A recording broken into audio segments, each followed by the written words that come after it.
দরজা খুইলা দিয়া ইমাম মুহাম্মদ রাহমাতুল্লাহ আলাইহি বলে, বাবা শাফি, তুমি আর তোমার মা বইসা বইসা যা অঙ্ক মিলাইতেছো, বুঝতে বাকি নাই।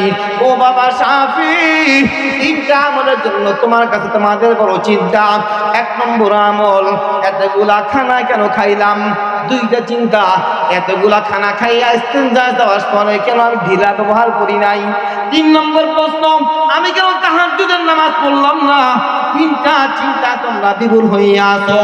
শোনো বাবা শাফি, শোনো আমার এলাকার মা বোনেরা, ও মা, তোমাদের জন্য এই কর্তৃপক্ষ ওয়াজ শোনার ব্যবস্থা কইরা দিছে। ও মা, একটা আমলের জন্য তোমাদের হাতে পায়ে ধইরা নসিহত করতে চাই রে মা। ইমাম শাফি রাহমাতুল্লাহ আলাইহি মায়ের মধ্যে একটা গুণ ছিল। ও মা, এই গুণটা অর্জন করা বড় কঠিন কাজ না রে মা, ইচ্ছা করলেই পারা যায়। ও মা, কানটা খাড়া কইরা দিয়া আমলটা শুনবা, মৃত্যু পর্যন্ত আমল করবা। ইমাম শাফি রাহমাতুল্লাহ আলাইহিকে তার ওস্তাদ বলতেছে, ও শাফি, খানাগুলা যখন সামনে আসছে, এমন সুঘ্রাণ, এমন সুন্দর টেস্ট লাগতেছে, আমার মনে হইতেছে জীবনে যত খানা খাইছিলাম এত মজাদার খানা আমার সামনে জীবনে কোনোদিন আসে নাই। আমি আমার মনকে বুঝাইলাম, এই খানাগুলো এত সুন্দর। আমি কাশফের হালাত হইল, মালিকের সঙ্গে আমার কাশফ হইল। আমি মালিককে জিজ্ঞাসা করলাম, মালিক আল্লাহ, এর সে হালাল খানা, পাক খানা কোনোদিন খাইছি নাকি? আমার মালিক কহিনা ইলহাম দিয়া আল্লাহ তাআলা কাশফের হালাতে আমাকে জানাইছে, রে মুহাম্মদ, এমন পবিত্র হাতের খানা, এমন পাক হাতের রান্না, এমন পবিত্র হাতের পাকানো, সেই পবিত্র হাতের খানা তুমি জীবনে কোনোদিন খাও নাই। ও বাবা শাফি, আমার মালিক আল্লাহ জানাইছে এত পবিত্র হাতের খানা জীবনে কোনোদিন খাই নাই। তাই ও শাফি রে, যদি তিনজনদের নিয়া খাই তাইলে কম পয়রা যাবে। তুই তো তোর মায়ের খানা জীবন ভরে খাইছো, মরা পর্যন্ত খাইতে পারবি, আমি জীবনে আর খাইতে পারবো না। তাই মনে মনে ভাবছিলাম, যদি তার মা আর ছেলে না খাইয়াও থাকে, আমি এমন হালাল হাতের, এমন পবিত্র হাতের খানা যা আছে যতটুক পারি তা খাবো, এত ভালো খানা আর আমি না খাইয়া বিদায় দিব না। পরের আয়াতে রব্বুল আলামিন জান্নাতে যাওয়ার অবস্থা বর্ণনা কেন করলেন? আল্লাহ তাআলা বুঝাইতে চায়, বান্দা, জাহান্নামের কথা শুইনা তুমি নৈরাশ হয়ে যায় না, বরং যদি আমার বিধান মতো চলতে পারো, আমার বন্ধুর সুন্নাত তরিকা যদি গলার মালা বানাইতে পারো, আমি আল্লাহ তোমার জন্য জান্নাত নামের মহা দৌলত বানা রাখছি। মালা আইনুন রাত ওয়ালা উযুনুন সামিআত ওয়ালা খাতারা আলা কলবি বাশার, এমন নেয়ামত বানা রাখছি, চোখ দুনিয়ার কোন চোখ তা দেখে নাই, কোন অন্তর চিন্তা কইরা কুলাইতে পারবে না। ওয়ালা, শয়তানেরও ভুল হয়, মানুষ ভুল স্বীকার করে, শয়তান ভুল স্বীকার করে না। এমন কোন মানুষ নাই যার জীবনে গুনাহ নাই। যখন বান্দা সালাম দিল, যেই জায়গায় দাঁড়াইয়া বান্দা সালাম দিছে, যেই জায়গায় বইসা বান্দা সালাম দিছে, যেই জায়গায় শুইয়া বান্দা সালাম দিছে, আল্লাহ নবী সাল্লাল্লাহু আলাইহি ওয়াসাল্লাম শিখায়, উম্মত, তুমি যেই জায়গায় বইসা কোন গুনার কাজ করছো, এই জায়গা তোমার বিরুদ্ধে মালিকের দরবারে সাক্ষী দিবে। ও মালিক আল্লাহ, আমি সাক্ষী তোমার এই বান্দা আমার পরে দাঁড়াইয়া গুনার কাজটা করছিল, আমার পরে বৈশা বৈশা বান্দা গুনার কাজটা করছিল। ও ভাই, যদি তুমি দাঁড়াইয়া সালামের আমল করতে পারো, সেই জায়গায় বৈশা তুমি একবার সালাম দিছ, সেই জায়গায় দাঁড়াইয়া সালাম দিছ, ওই জায়গায় যেমন তোমার বিরুদ্ধে কিয়ামতের ময়দানে মালিকের দরবারে সাক্ষী দিবে, তুমি ওই জায়গায় বৈশা সালামের আমল করার কারণে কিয়ামতের ময়দানে ওই জায়গা তোমার পক্ষেও আল্লাহ তাআলার দরবারে সাক্ষী দিবে। ওই মাটি বলবে আল্লাহ আমি সাক্ষী, আমার পরে দাঁড়াইয়া আমার পরে বৈশা শুইয়া বান্দা তোমাকে সালামের আমল করছিল। তাই নবী সাল্লাল্লাহু আলাইহি ওয়াসাল্লাম বলেন আফসুস সালাম, উম্মতরে আমার সালামকে বিছাইয়া দাও, সালামকে ছড়াইয়া দাও। যত বেশি সালাম দিবা তত বেশি মহব্বত বৃদ্ধি পাবে। আল্লাহ নবী সাল্লাল্লাহু আলাইহি ওয়াসাল্লাম বলেছেন লা তাদখুলুল জান্নাতা হাত্তা তুমিনু ওয়া লা তুমিনু হাত্তা তুহাব্বু।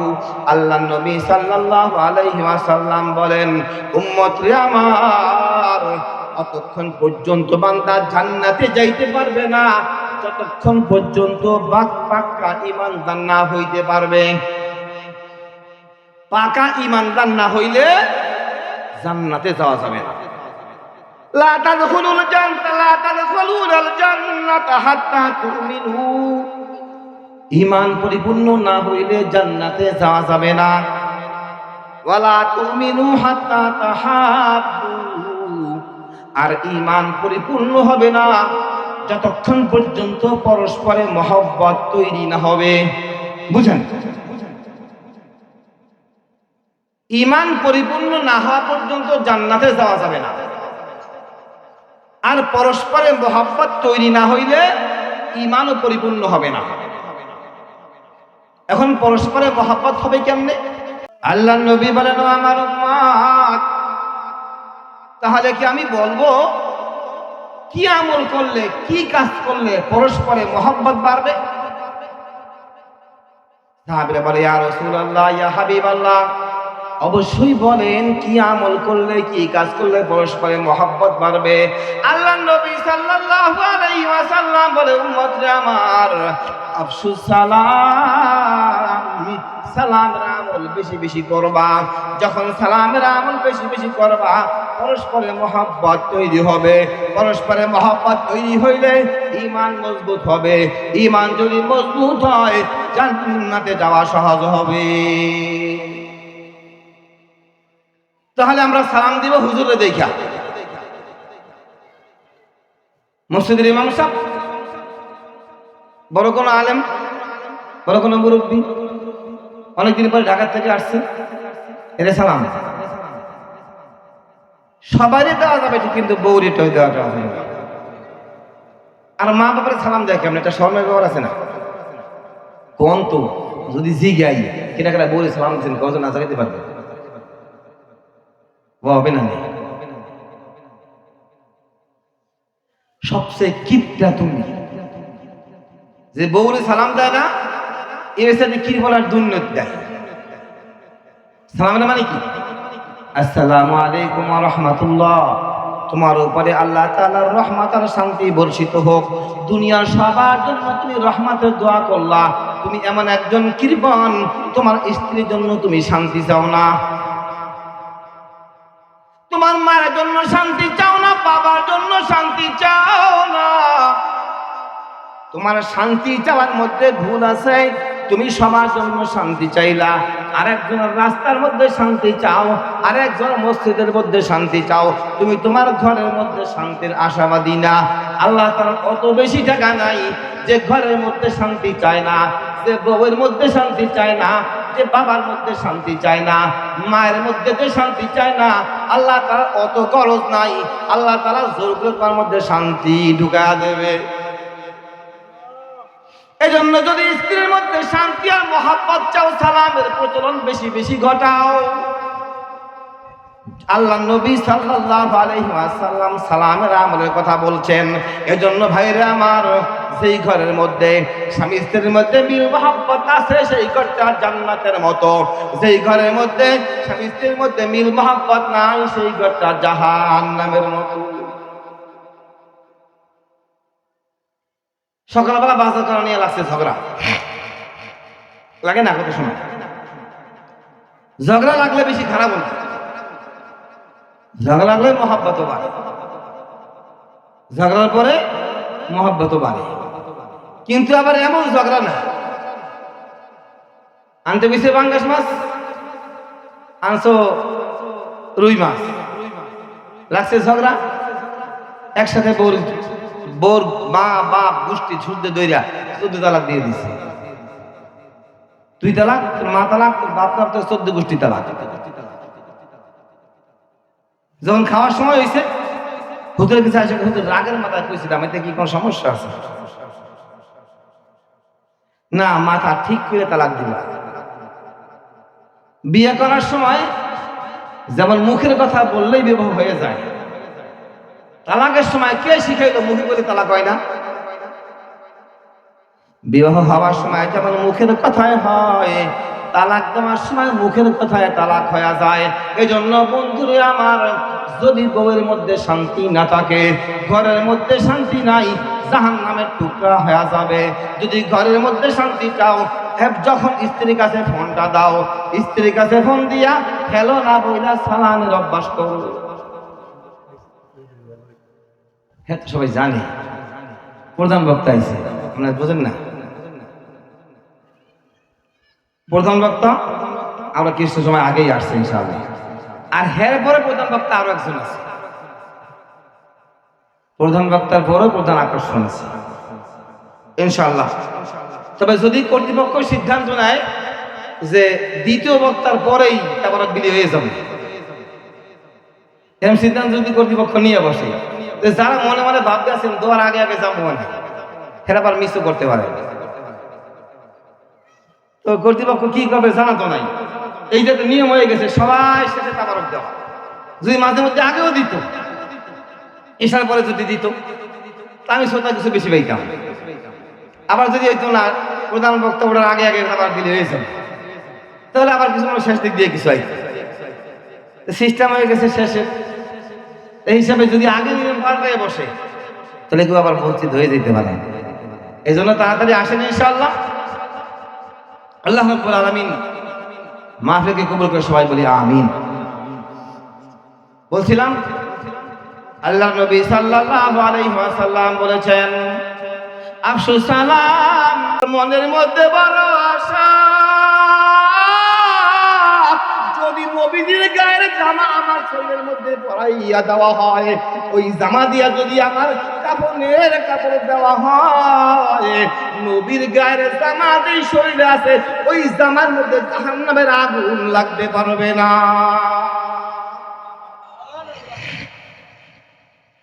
ওমর রাদিয়াল্লাহু তাআলা গায়ে ঠিক আছে, ইয়া রাসূলুল্লাহ আর যে 6 টাকা আছে ওই দিয়ে আরেকটা জামা কিনবেন? আল্লাহর নবী সাল্লাল্লাহু আলাইহি ওয়াসাল্লাম বলে, হ্যাঁ ওমর, বাকি 4 টাকা দিয়ে আর একটা ওই পোশাক কিনে নিয়ে আসো। ওমর রাদিয়াল্লাহু তাআলা আনহু বাকি 4 দিরহাম দিয়ে আর একটা জামা কিনলো। কয় টাকা আছে? 2 টাকা দিয়া নবী সাল্লাল্লাহু আলাইহি ওয়াসাল্লাম অন্যান্য কিছু ক্রয় করবেন। এমন সময় এক দাসী মহিলা নবীজির পাশে আইসা জোরে কান্না করতেছে। আল্লাহর নবী জিজ্ঞাসা করে, মহিলা কি জন্য কাঁদতেছো? আমার কাছে বললে বলতে পারো। দাসী বলে, ইয়া রাসূলুল্লাহ, ইয়া হাবিবাল্লাহ, এমন ব্যথায় কাঁদতেছি আপনি ছাড়া শোনার মতো কেউ নাই, এমন বিপদে কাঁদতেছি এই বিপদ উদ্ধার করার মতো আপনি ছাড়া জগতে আর কেউ নাই। আল্লাহর নবী বলেন, দাসী রে, কি তোমার বিপদ আমারে বলো। দাসী বলে, ইয়া রাসূলুল্লাহ, ইয়া হাবিবাল্লাহ, আমার মালিক বাজারে পাঠাইছিল 2টা টাকা দিয়া, 2 দিরহাম দিয়ে বাজারে পাঠাইছে নির্দিষ্ট পণ্য ক্রয় করার জন্য। ইয়া রাসূলুল্লাহ, ইয়া হাবিবাল্লাহ, অজ্ঞতাবশত ভুলবশত খেয়াল করতে পারি নাই, টাকা 2টা পইরা গেছে। এত তালাশি না করলাম, টাকা 2টা তালাশ কইরা পাইলাম না। ইয়া রাসূলুল্লাহ, ইয়া হাবিবাল্লাহ, আমার মালিক বড় জালেম, আমার মালিক বড় দুষ্কৃতিকারী রে। ইয়া রাসূলুল্লাহ, ইয়া হাবিবাল্লাহ, যদি 2টা টাকা দিতে না পারি এমন জুলুম নির্যাতন করবে সইতেই পারবো না। ইয়া রাসূলুল্লাহ, ইয়া হাবিবাল্লাহ, ওই আমার মালিক যদি আপনি একটু বইলা দিতেন, বইলা দিলে মনে হয় জুলুম নির্যাতন না করলে করতে পারতো। আল্লাহর নবী বলে, মহিলা রে, অনুরোধ করার দরকার নাই, আমি 10 টাকা নিয়ে আসছিলাম, আর 8 টাকায় 2টা জামা ক্রয় করছিলাম। 2 দিরহাম পকেটের মধ্যে আছে, অন্য কিছু ক্রয় করার দরকার নাই। এই 2 টাকা তোমাকে দিয়া দিলাম, এই 2 দিরহাম দিয়া তুমি তোমার মালিকের ঋণ শোধ কইরা দিবা। মহিলা 2 টাকা হাতে নিয়ে নিল, নিচে ঠিক কান্না বন্ধ হয় নাই। আল্লাহ নবী বলে, মহিলা রে, 2 টাকা তোমার সমস্যা, 2 টাকা দিয়া দিলাম, এরপরও কেন কাঁদতেছো? তোমার অভাব পূরণ হয়ে গেল, কান্না কি বন্ধ হবে না? ওই মহিলা বলে, ইয়া রাসূলুল্লাহ, ইয়া হাবিবাল্লাহ, যখন 2 টাকা হারাইছে, ওই 2 টাকা খোঁজ করতে করতে মালিক যে সময় যাইতে বলছিল অনেক সময় পার হয়ে গেছে। যদি জিজ্ঞাসা করে, 2 টাকা দিয়া বাজারে পাঠাইছিলাম, কিছু কিনো নাই তো কিনোই নাই, দেরি করে আসলি কেন? দেরি কেন করলাম জবাব দেওয়ার মতো কায়দা নাই। 2 টাকা দিয়া ঋণ পরিশোধ কইরা দিব, যদি একটু যাইয়া বইলা দিতেন, আপনার অনুরোধ করলে কোনো ক্রমে আমার মালিক আমার নির্যাতন করতো না।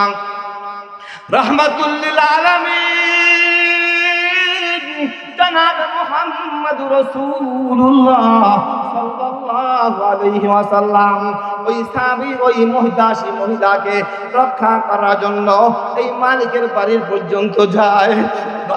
মালিকের বাড়িতে যাইয়া আল্লাহর নবী সাল্লাল্লাহু আলাইহি ওয়াসাল্লাম সালাম দেয়, আসসালামু আলাইকুম। কোন কেউ জবাব দেয় না। আবার সালাম দেয়, আসসালামু আলাইকুম, কেউ কোনো জবাব দেয় না। আবার জবাব দেয়, আসসালামু আলাইকুম। এবার একদম দরজা খুইলা দিয়া সামনে বের হয়। আল্লাহর নবী সাল্লাল্লাহু আলাইহি ওয়াসাল্লাম বলে, আমি তোমাকে 1 বার 2 বার 3 বার সালাম দিলাম, ও আল্লাহর বান্দা, 1 বার 2 বার 3 বার আমার মুখ দিয়ে সালামটা বের করাইলা, কষ্ট কইরা আমি তোমার দরজা পর্যন্ত আসছি। 2 টাকা ছিল, 2 টাকা দিয়া তোর ঋণ পরিশোধ করছি। আমি বিশ্বনবী জনাবে মুহাম্মদুর রাসূলুল্লাহ তোর দুয়ারের সামনে দাঁড়াইয়া তোরে ডাকি, কত বড় সাহস রে, তুই দরজা খুলস না, সালামের জবাব দাও না, দরজাও খুলো না, তোর কি ভয় হয় না? ওই লোকটা বলে, ইয়া রাসূলুল্লাহ, ইয়া হাবিবাল্লাহ, আপনি যখন প্রথমবার সালাম দিছেন, প্রথমবারেই সালাম শুনছিলাম, দ্বিতীয়বার সালাম দিছেন, দ্বিতীয়বারে শুনছিলাম, তৃতীয়বার সালাম দিছেন, তৃতীয়বারেও শুনতেছিলাম। সাহাবী রে, কেন দরজাটা খুললি না? সাহস পাইলে কয়। ওই লোকটা বলে, ইয়া রাসূলুল্লাহ, ইয়া হাবিবাল্লাহ, আপনার জবানটা বড় মধুর, আপনার জবানটা বড় পাক, ওই পাক জবান দিয়া, ওই মধুর জবান দিয়া যখন আপনি আসসালামু আলাইকুম বলতেছেন, কানের মধ্যে এত মজা লাগে, এত মজা লাগে, বারবার শুনতে মনে চায়। যদি দরজা খুইলা দেয় আর তো সালাম দিবেন না, বারবার শুনতে মনে চায়, তাই দরজাটা খুলি নাই। ইয়া রাসূলুল্লাহ, ইয়া হাবিবাল্লাহ, জানালার পাশ দিয়া তাকাইয়া রইছিলাম, আপনি যখন আসসালামু আলাইকুম বইলা সালাম আমাকে সালাম সম্বোধন করছেন, আমি জানালার পাশে দাঁড়াইয়া ঠান্ডা ঠান্ডা বাতাস অনুভব করতেছি। ভাই আমার, আল্লাহ নবী সাল্লাল্লাহু আলাইহি সাল্লাম বলছেন, যারা সালাম দেয় আল্লাহ তাআলা ওই ঘরে, ওই পরিবারে, ওই মহল্লায় শান্তির ব্যবস্থা করে। নবী সাল্লাল্লাহু আলাইহি সাল্লামকে সালাম দেওয়াইয়া ফেরেশতাকে, সাহাবীদেরকে রব্বুল আলামিন ঠান্ডা বাতাস অনুভব করাইয়া শান্তির প্র্যাকটিক্যাল দেখায় দিয়েছে। আর একটু জোরে কবেন না সুবহানাল্লাহ। আমার নবীকে সাদিকুল মাসদুক বলা হয়। দুনিয়াতে সত্যবাদী আছে, যে সত্য কথা বলে তাকে সাদিক বলে। আমার নবীকে সাদিকুল মাসদুক বলে। সাদিক কারে কয়, মাসদুক কারে কয়? যে কোনোদিন মিথ্যা কথা বলে নাই তাকে সাদিক বলে। আর মাসদুক এমন সত্যবাদীকে বলে যে জীবনে কোনোদিন মিথ্যা কথা শুনেও নাই। তোমার আমার নবী এমন নবী, তোমার আমার নবী জীবনে মিথ্যা কথা বলেও নাই, মিথ্যা কথা কোনোদিন শোনেও না। তাই নবী সাল্লাল্লাহু আলাইহি ওয়াসাল্লাম ওই পবিত্র জবানে বলেছেন, উম্মতে আমার, ঈমান পরিপূর্ণ না হইলে জান্নাতে যাওয়া যাবে না। আর ঈমান পরিপূর্ণ করতে পরস্পরে মহব্বত তৈরি করা লাগবে। মহব্বত কেমনে তৈরি করবা? সবচেয়ে উত্তম মহব্বত তৈরি করার মাধ্যম হলো সালাম। আমি বলছিলাম আল্লাহ তাআলা বলতেছেন, হাত্তা ইযা জাউহা ওয়া ফুতিহাত আবওয়াবুহা ওয়া ক্বালা লাহুম খাযানাতুহা সালাম। বলছিলাম আদম নবী থেকে শুরু হয়েছে সালাম, দুনিয়াতেও চলতেছে সালাম। জান্নাতে যাবেন সর্বপ্রথম কথা হবে সালাম।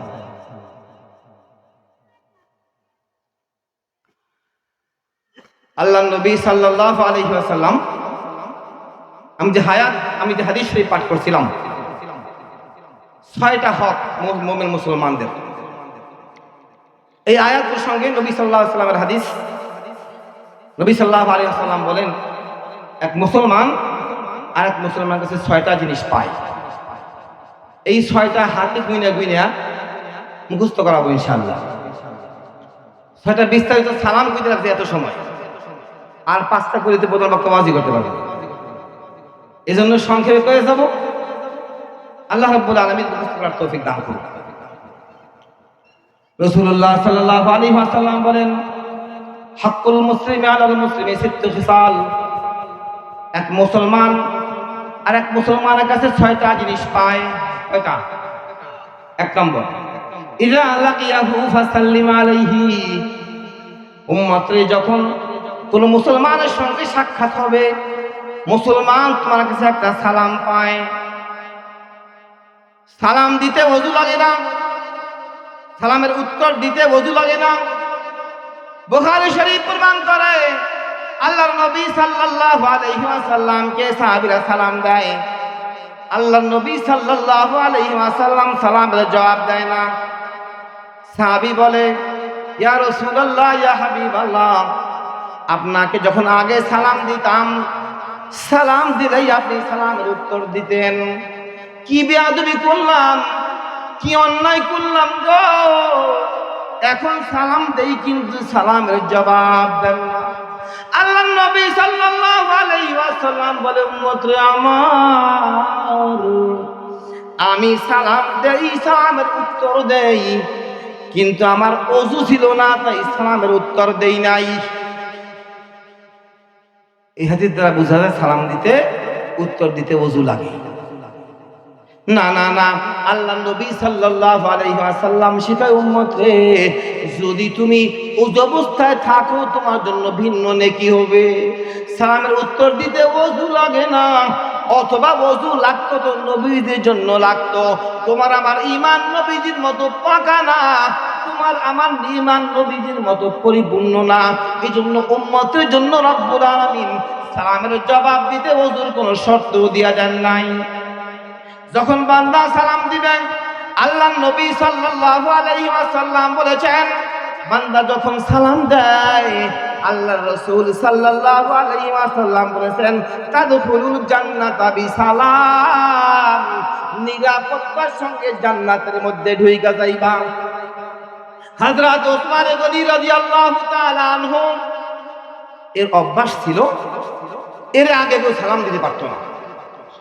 ওসমান রাদিয়াল্লাহু তাআলা আনহুকে আগে কেউ সালাম দেওয়ার সুযোগ ছিল না, উনি সবার আগে সালাম দিয়ে দিত।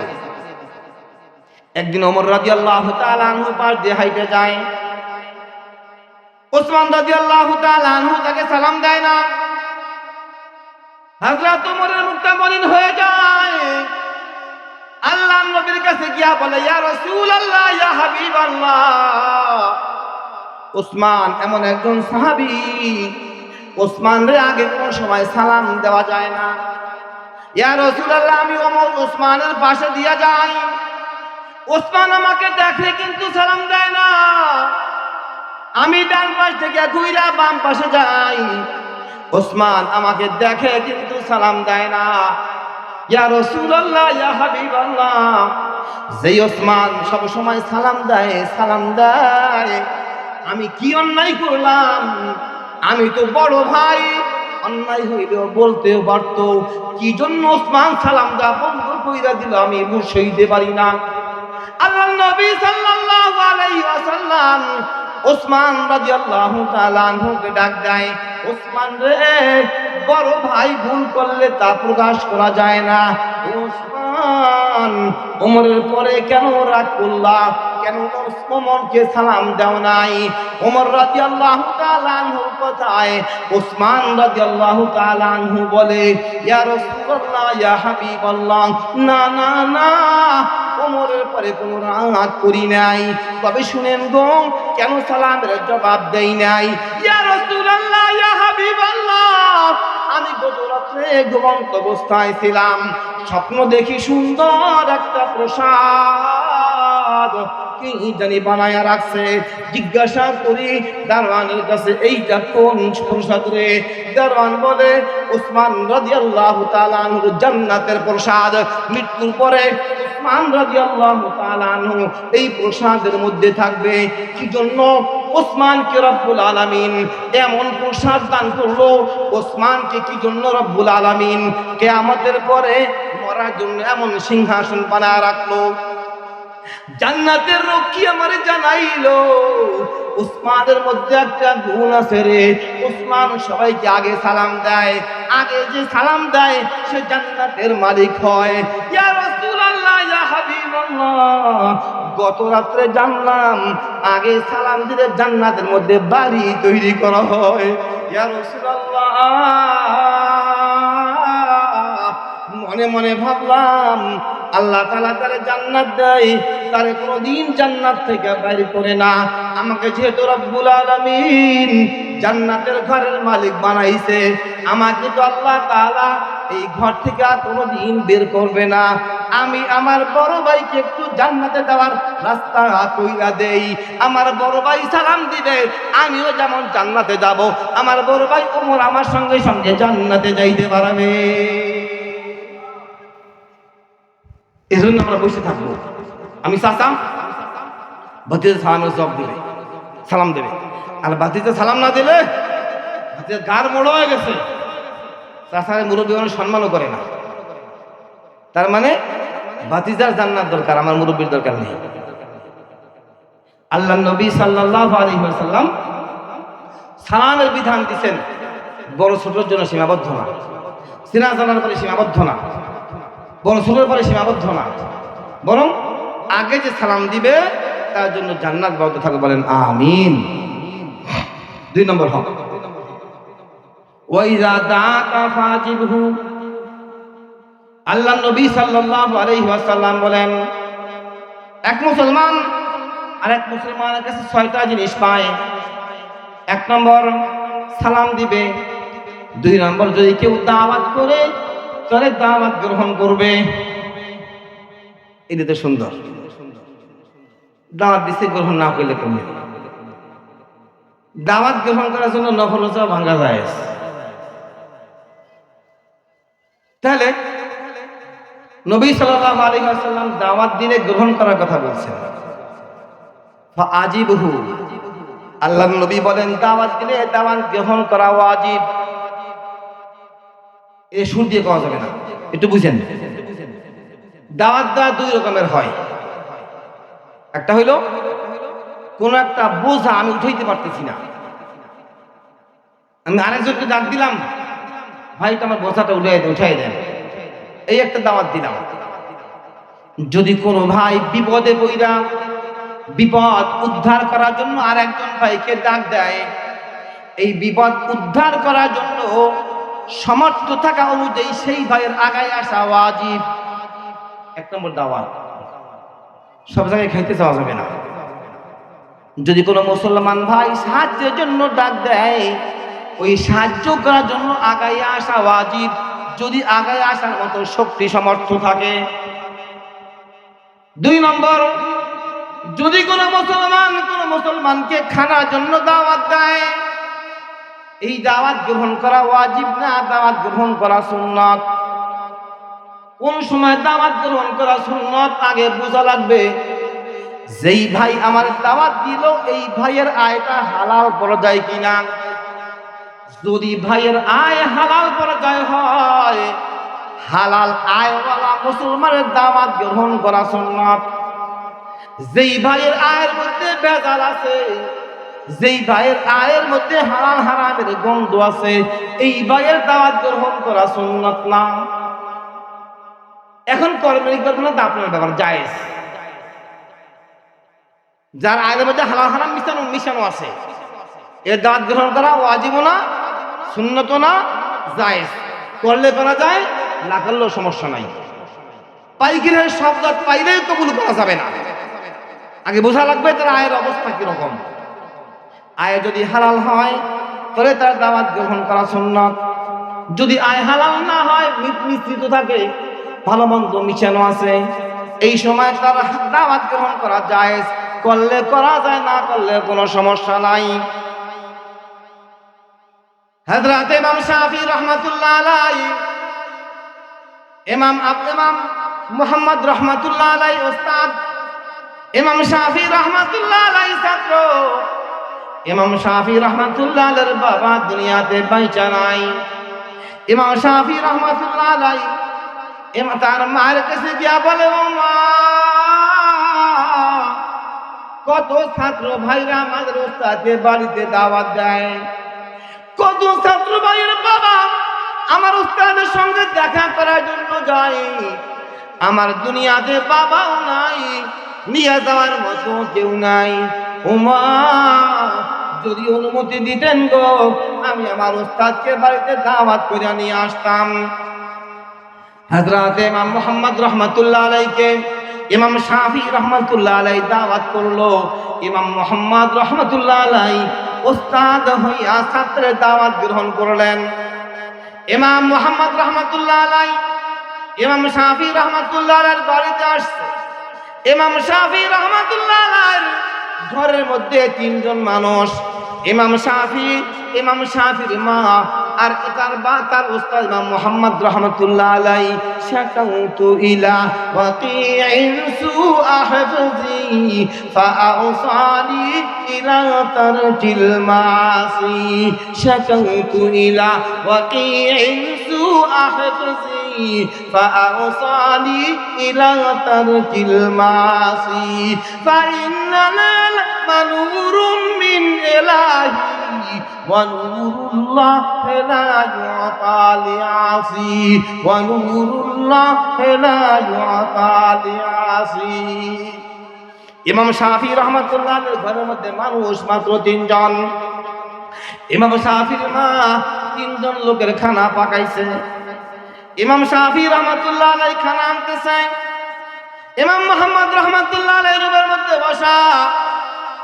ইমাম শাফি ছোট্ট মানুষ, খানা আনতেছে। ইমাম মুহাম্মদ রাহমাতুল্লাহ আলাইহি খানা খাইতেছে। মনে রাখবেন, মেহমান যে হয় তার জন্য বাড়িওয়ালাকে নিয়ে একসাথে বসে খাওয়া সুন্নাত। এখন বাড়িওয়ালা শাফি রাহমাতুল্লাহ আলাইহি ছাত্র। ভাই কব নাকি অনেকের কষ্ট হইতেছে না, পিছনে জায়গা নেই, শীতকাল আটকে বইছেন। আমার যদি কথা নাও মানেন, প্রধান বাপ্তা আসতে তো আমার লাগবেই। যা আগের তো যদি আইতেন তাহলে পিছনে বাড়িতে কষ্ট হইত না। একটু কি আগে যায় কষ্ট হইতে, মুরব্বীরা বলতে হইতেছে লাগতেছে জেকের করি আল্লাহ আল্লাহ আল্লাহ আল্লাহ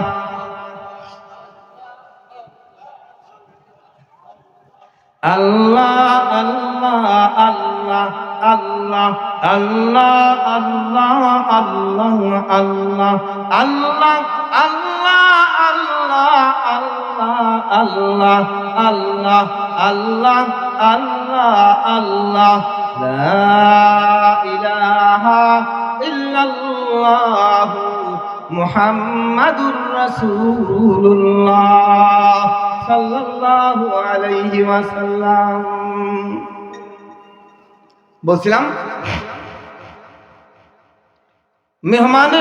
মেহমানের জন্য সুন্নত হলো বাড়িওয়ালাকে নিয়ে খানা খাওয়া। কিন্তু ইমাম মুহাম্মদ রহমতুল্লাহ আলাই বাড়িওয়ালা শাফিকে নিয়ে খানা খাইতেছে না, যা খানা আনে সব খেয়ে ফেলায় দেয়। রুটি আনে, গোশত নাই, গোশত আনছে রুটি নাই, আর একটা আনছে আর একটা নাই। ইমাম শাফি গিয়ে কয়, মা হুজুরের কাছে খানা নিয়ে যাই, যা নিয়ে যাই তাই তো শেষ। মা কায় কইছিলাম হুজুরে বুঝে শুনে দাওয়াত দিই, লোক মাত্র তিনজন, যে খাওয়া খাইতেছে আমরা তো নাই খাইলাম। তিনজনের খাওয়া শেষ হয়ে গেলে যদি আর একটু আনো তখন করবো আর কি।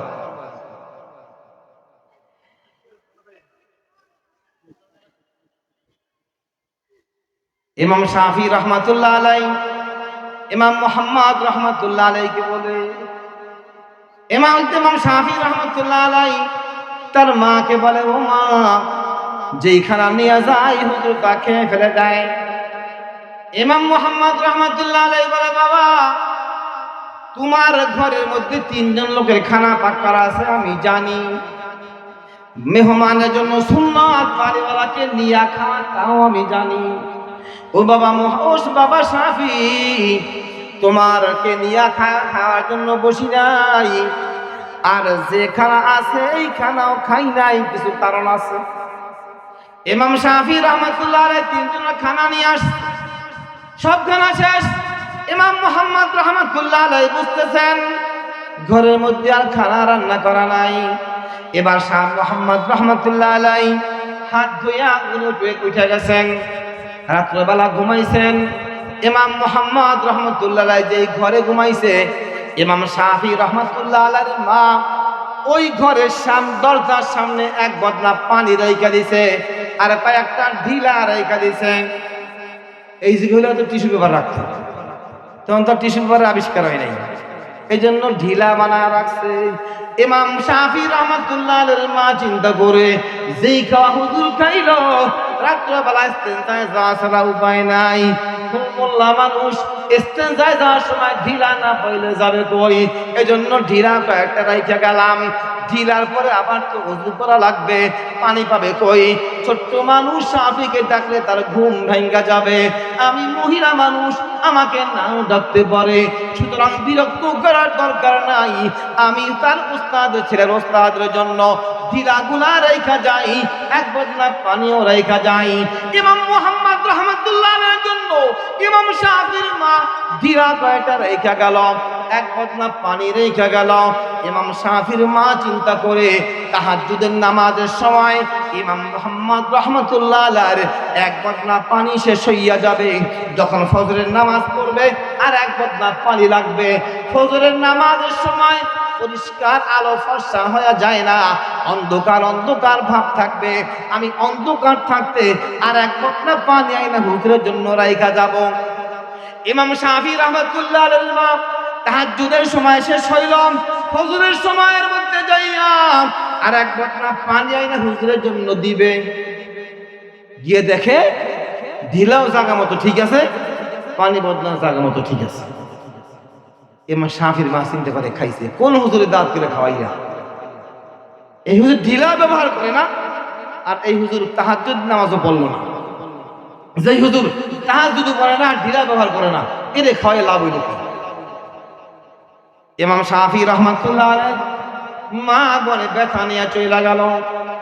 ইমাম মুহাম্মদ রহমাতুল্লাহ আলাইহি ফজরের নামাজ পড়া দরজা খুললেন।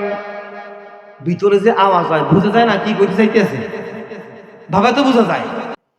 দরজা খুইলা দিয়া ইমাম মুহাম্মদ রহমাতুল্লাহ আলাইহি বলে, বাবা শাফি, তুমি আর তোমার মা বইসা বইসা যা অঙ্ক মিলাইতেছো, বুঝতে বাকি নাই। ও বাবা শাফি, তিনটা আমলের জন্য তোমার কাছে তোমাদের বড় চিন্তা। এক নম্বর আমল, এতগুলা খানা কেন খাইলাম? দুইটা চিন্তা, এতগুলা খানা খাইয়া ইস্তেঞ্জায় যাওয়ার পরে কেন আমি ঢিলা ব্যবহার করি নাই? তিন নম্বর প্রশ্ন, আমি কেন তাহাজ্জুদের নামাজ পড়লাম না? তিনটা চিন্তা তোমরা বিভোর হইয়া আছো। শোনো বাবা শাফি, শোনো আমার এলাকার মা বোনেরা, ও মা, তোমাদের জন্য এই কর্তৃপক্ষ ওয়াজ শোনার ব্যবস্থা কইরা দিছে। ও মা, একটা আমলের জন্য তোমাদের হাতে পায়ে দইরা নসিহত করতে চাই রে মা। ইমাম শাফি রাহমাতুল্লাহ আলাইহির মায়ের মধ্যে একটা গুণ ছিল। ও মা, এই গুণটা অর্জন করা বড় কঠিন কাজ না রে মা, ইচ্ছা করলেই পারা যায়। ও মা, কানটা খাড়া কইরা দিয়া আমলটা শুনবা, মৃত্যু পর্যন্ত আমল করবা। ইমাম শাফি রাহমাতুল্লাহ আলাইহিকে তার ওস্তাদ বলতেছে, ও শাফি, খানাগুলা যখন সামনে আসছে এমন সুঘ্রাণ, এমন সুন্দর টেস্ট লাগতেছে, আমার মনে হইতেছে জীবনে যত খানা খাইছিলাম এত মজাদার খানা আমার সামনে জীবনে কোনোদিন আসে নাই। আমি আমার মনকে বুঝাইলাম এই খানাগুলো এত সুন্দর। আমি কাশফের হালাত হইল, মালিকের সঙ্গে আমার কাশফ হইল। আমি মালিককে জিজ্ঞাসা করলাম, মালিক আল্লাহ, এর সে হালাল খানা, পাক খানা কোনোদিন খাইছি নাকি? আমার মালিক ওহিনা ইলহাম দিয়া আল্লাহ তাআলা কাশফের হালাতে আমাকে জানাইছে, রে মুহাম্মদ, এমন পবিত্র হাতের খানা, এমন পাক হাতের রান্না, এমন পবিত্র হাতের পাকানো, সেই পবিত্র হাতের খানা তুমি জীবনে কোনোদিন খাও নাই। ও বাবা শাফি, আমার মালিক আল্লাহ জানাইছে এত পবিত্র হাতের খানা জীবনে কোনোদিন খাই নাই। তাই ও শাফি রে, যদি তিনজনদের নিয়া খাই তাইলে কম পয়রা যাবে। তুই তো তোর মায়ের খানা জীবন ভরে খাইছো, মরা পর্যন্ত খাইতে পারবি, আমি জীবনে আর খাইতে পারবো না। তাই মনে মনে ভাবছিলাম, যদি তার মা আর ছেলে না খাইয়াও থাকে, আমি এমন হালাল হাতের, এমন পবিত্র হাতের খানা যা আছে যতটুক পারি তা খাবো, এত ভালো খানা আর আমি না খাইয়া বিদায় দিব না। একটা পোশাক পবিত্র হইতে 3 বার ধোয়া লাগে।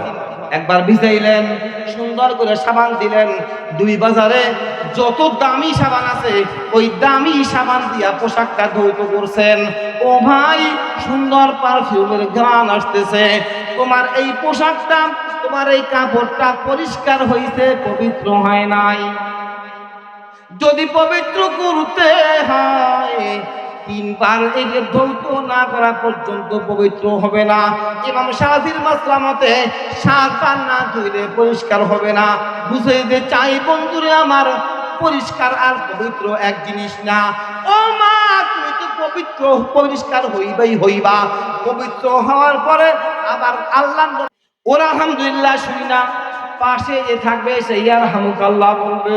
আল্লাহ নবী সাল্লাল্লাহু আলাইহি ওয়াসাল্লাম শিখায়, উম্মত রে আমার, যদি কোনো ভাই তোমার হাসি দিয়া হাসির মধ্যে আলহামদুলিল্লাহ বলে, তুমি যখন শুনবা তুমি তোমার ভাইয়ের জবাবে ইয়ারহামুকাল্লাহ বলবা।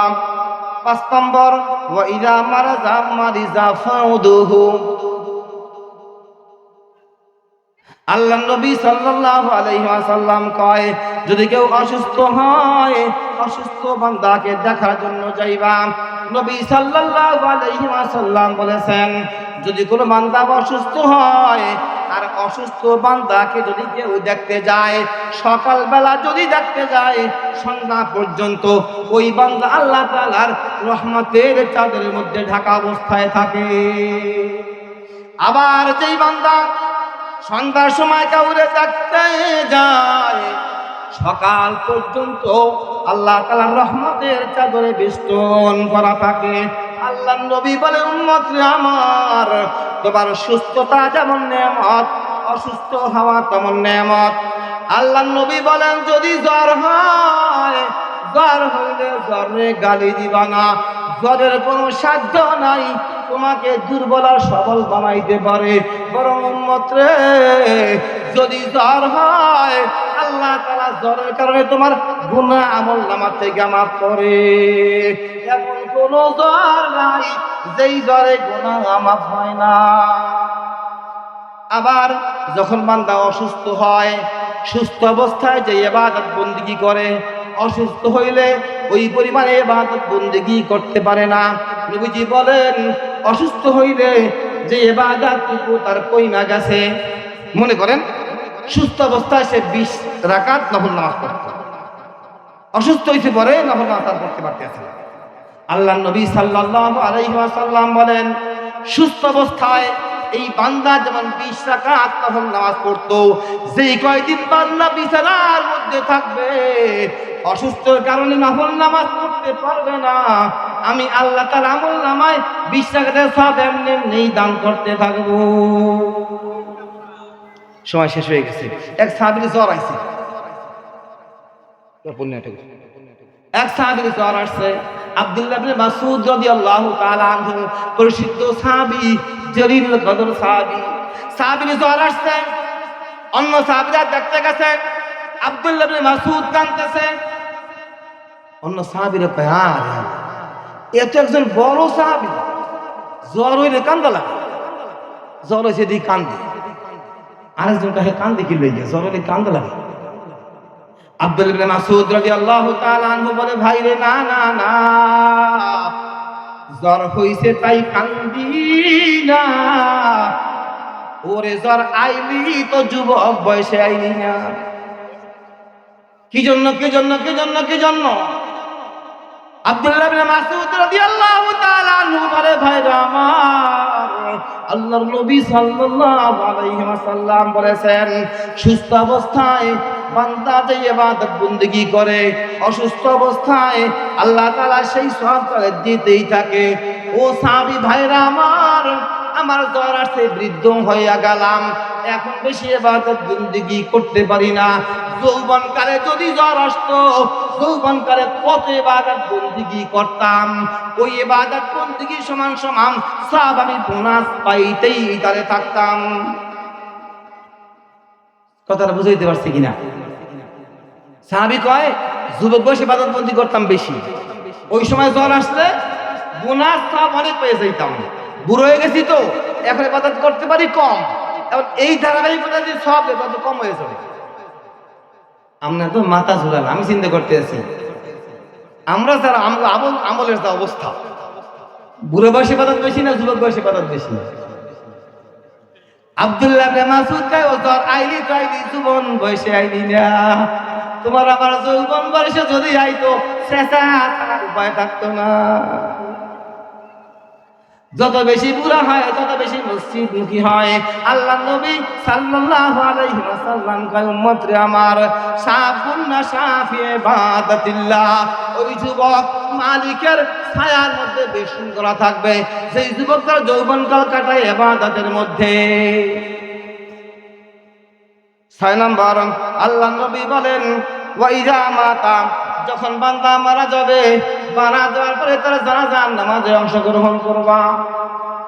জানাজা নামাজ ফরজে কিফায়া, এজন্য যদি বান্দা কেউ মারা যায়, ফরজে কিফায়া জানাজা পড়া কেউ পিছনে থাকবা না।